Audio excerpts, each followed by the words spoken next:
அனைவருக்கும் வணக்கம். என் பெயர் யாஷ்னவி தஸ்மி தியாகராமன். நான் 5 ஆதவனில் பயில்கிறேன்.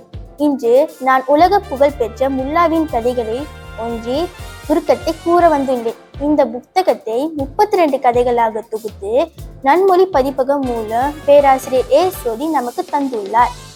இதில் எனக்கு பிடித்த தலைப்பு என்ன சொன்னாலும் சிக்கல்தான்.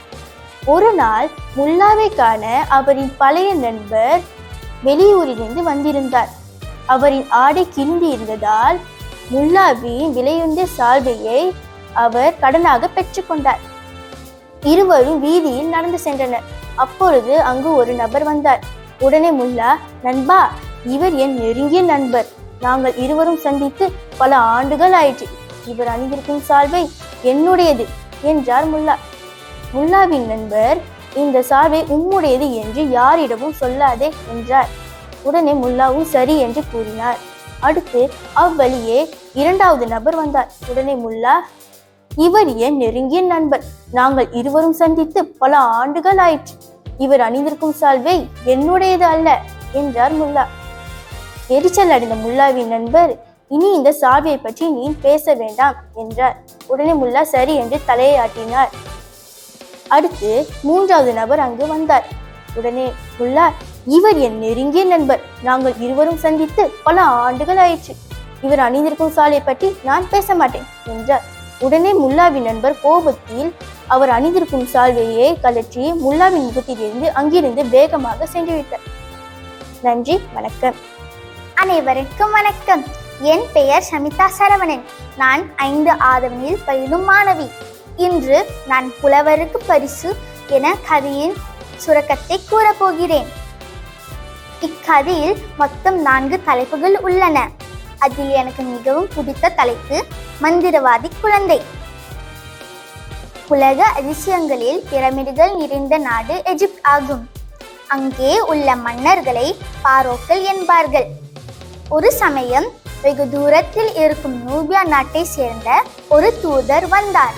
அவர் கையில் ஒரு ஓலைச்சுருள் இருந்தது.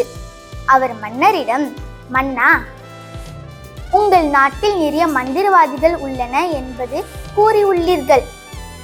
அவர்களில் யாராவது இந்த ஓலைச்சுருளை பிரிக்காமல் படிக்க முடியுமா என கேட்டார்.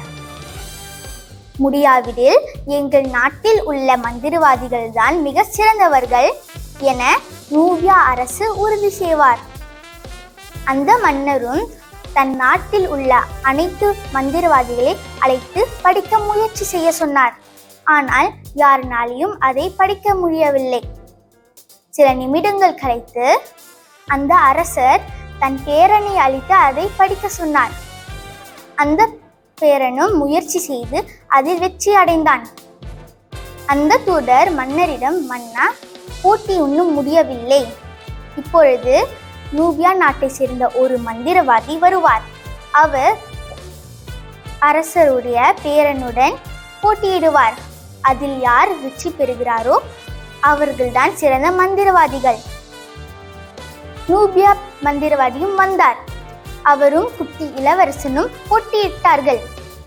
குட்டி இளவரசன் அதில் வெற்றி அடைந்தான். பாரோவும் மிகவும் பெருமையாக உள்ளது. தோல்வி அடைந்த மந்திரவாதி கோபமாக புறப்பட்டார். நண்பர்களே, இந்த கதையை நீங்களும் வாங்கி படிப்பீர்கள் என நான் நம்புகிறேன். இக்கதை மிகவும் சிறப்பாக உள்ளது. நன்றி.